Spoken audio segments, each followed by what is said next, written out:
Hello everybody and welcome back to Lost Planeswalker. You're here with me, Jesse, the Lost Planeswalker, and today I'm going to be talking about Vigilance. This is the last evergreen keyword I have to cover, and it's pretty simple, so this video is going to be nice and short, but give you some cool suggestions. So one of the cool things about Vigilance is there really isn't any other ability that can mimic this effect. It's quite unique in the fact that you can attack and your creature doesn't have to tap, which gives you a lot of additional benefits that some of the other keywords doesn't give you. You have more options because these creatures that you attacked with are still untapped. That means you can still block with them. That means you can activate their abilities after they've attacked. There's a lot of really good potential there. But this video is going to cover how Vigilance works, some of the cards that it's known for, and finally some suggestions for decks and commanders that care about Vigilance. So let's see how Vigilance works. 702.20 Vigilance. 702.20a Vigilance is a static ability that modifies the rules of the declare attacker step. 702.20b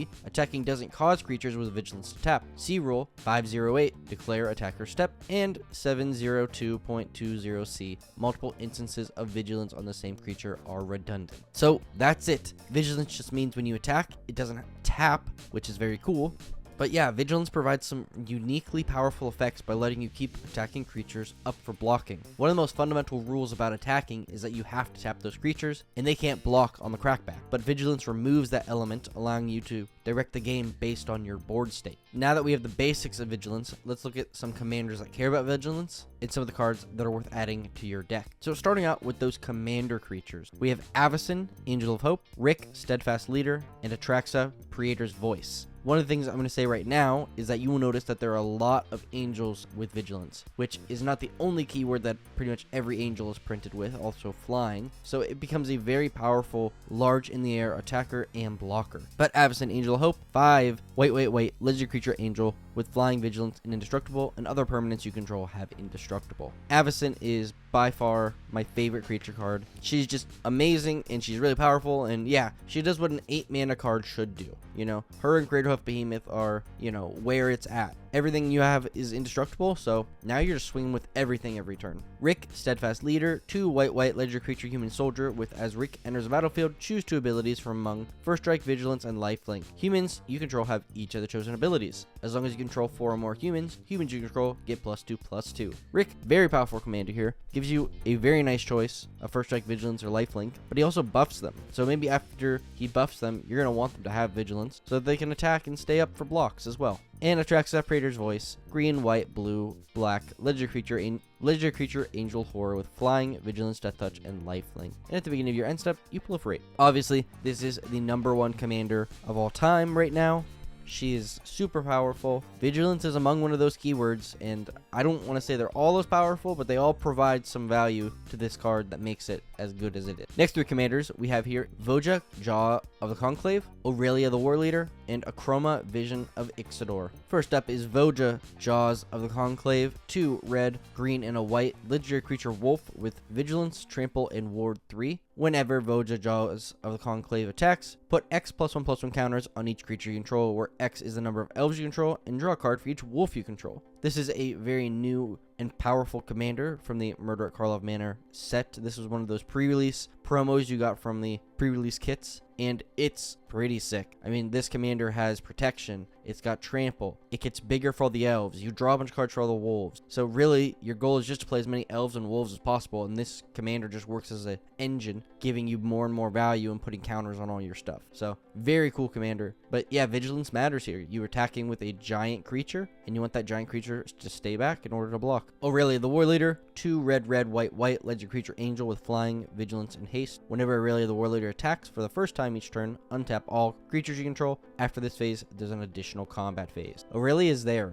Aurelia is a very cool commander, allowing double combats, untapping those creatures. You know, you want all that. In addition, if any of those creatures have Vigilance, they're still going to remain untapped after both of those combats. In addition, she just untaps all that stuff. So if you had a bunch of creatures with really good tap abilities, you could play this and she'll untap them, and you can activate them for a second time each turn. Akroma, Vision of Ixidor, 5 white, legendary creature angel with flying, First Strike, Trample, with flying, First Strike, Vigilance, and Trample. And at the beginning of each combat, until end of turn, each other other creature you control gets +1/+1 if it has flying, +1/+1 if it has first strike, and so on for double strike, death touch, haste, hexproof, indestructible, lifelink, menace, protection, reach, trample, vigilance, and partner. So Chroma here is just going to buff up your entire board based on the number of keywords you have. Notably, we showed off a lot of angels already, so they're at least going to get 2 +1/+1s, one from vigilance and one from flying. This is a very cool partner commander. You can see here, partner this up with whatever you want. Maybe Rograk, who has a ton of keywords written on him. But yeah.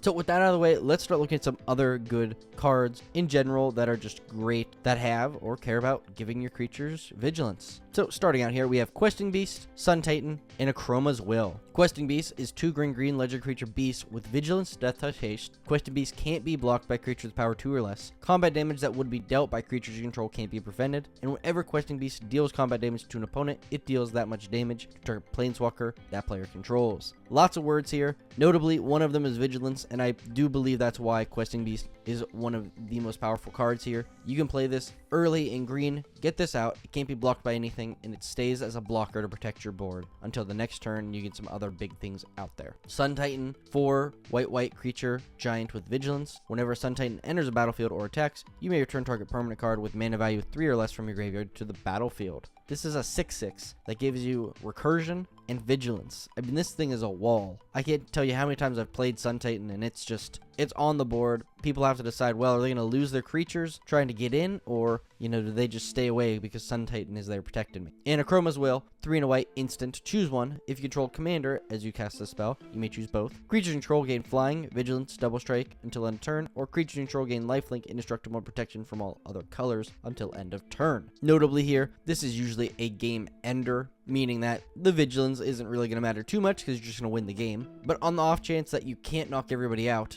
giving everything vigilance is going to keep it up and protected so that when you're one-on-one with somebody, you can just protect your board and swing out the next turn. Next up is Unbreakable Formation, Felidar Retreat, and Elesh Norn Grand Cenobite. Unbreakable Formation is 2 and a white instant. Creatures you control gain indestructible until end of turn. Addendum, if you've cast a spell during your main phase, put a +1/+1 counter on each of those creatures, and they gain vigilance until end of turn. Giving a giant indestructible board vigilance is exactly what you're supposed to do here. It means they can go out, attack, they get the additional +1/+1 counter on each creature, and they're ready to defend on your next turn. A little bit bigger. Felidar Retreat, 3 and a white enchantment landfall. Whenever land enters battlefield under control, choose one. Create a 2/2 white cat beast creature token, or put a +1/+1 counter on each creature you control, and those creatures gain vigilance until end of turn. Felidar Retreat is very powerful and very devastating in a lot of decks, especially landfall, because you can boost this up multiple times, get a lot of counters, and have vigilance on all your creatures, and go in for a big swing, and then next turn just do it over and over again. If you play any decks that give like Anthem effects or care about +1/+1 counters, I would very much recommend putting Felidar Retreat in there. It will not disappoint you.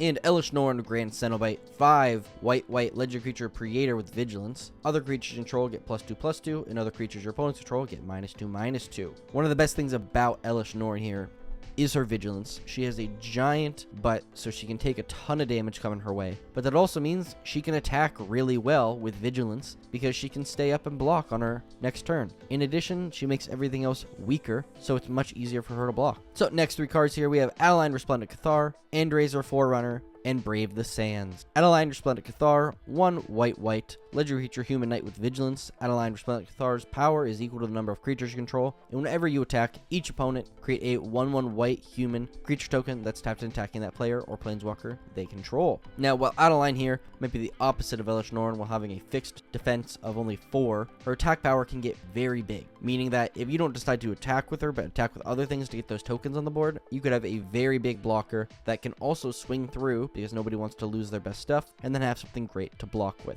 Endrazor Forerunner, 5 green creature boar with vigilance, trample, and haste. When Endrazor Forerunner enters the battlefield, other creatures you control get +2/+2, gain vigilance, and trample until end of turn. Now, similar to what I said about Akroma's Will, this is usually a game ender, but if it's not, you can only knock out so many people that vigilance keeps your creatures up and ready to defend. And Brave the Sands, 1 and a white enchantment. Creatures you control have vigilance, and each creature you control can block an additional creature each combat. This is exactly the perfect card if you have a deck that really wants to care about vigilance. It gives them all vigilance and lets them block additional creatures. you are free to swing through. Hopefully those creatures don't die, and then on the crackback, you can block additional ones, leaving yourself open to swing in even more. And the last 3 cards I have today are Parhelion 2, Speaker of the Heavens, and Nadar, Selfless Paladin. The Parhelion 2 is 6 white legendary artifact vehicle with flying for strict vigilance, and whenever Parhelion 2 attacks, create 2 4/4 white angel creature tokens with flying and vigilance that are attacking, and you can crew it for 4. This is one of my favorite vehicles, especially because I play this in Greasefang, which if you don't know is a pioneer deck. It's kind of fallen out of the meta recently, but you get this back from your graveyard with Greasefang's ability, crew it, and on turn 3 you can come in with 13 damage, leaving 8 damage on the board after this is returned to your hand, which is enough to knock out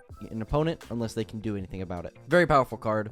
I love this. If I can play this in commander decks, where it makes sense, I do, but very powerful card with vigilance right there. Speaker of the Heavens, single white creature human cleric with vigilance and lifelink. Tap, create a 4/4 white angel creature token with flying. Activate this ability only if you have 7 or more life than your starting life total, and only anytime you could cast a sorcery. One of my favorite parts about Speaker of the Heavens here is his tap ability and how well he works with vigilance. You need to get up to 7 or plus life, so very early you play this turn 1 and you keep attacking. Because he has lifelink, you're going to slowly get there. Once you get there, after combat on that turn when you have 7 or more life, tap him and make an angel. In Nadar, Selfless Paladin, 2 and a white, legendary creature Dragon Knight with vigilance. When he enters the battlefield or attacks, venture into the dungeon. And then other creatures you control get +1/+1 as long as you've completed the dungeon. Nadar here is a very powerful card, letting you venture a ton of times. That vigilance keeps him up for blocking. He does also give everything else a buff once a dungeon is completed, so very fun creature here. But I just would like to say thank you so much for watching. It has really been amazing doing all of these evergreen keywords. I'm finally done.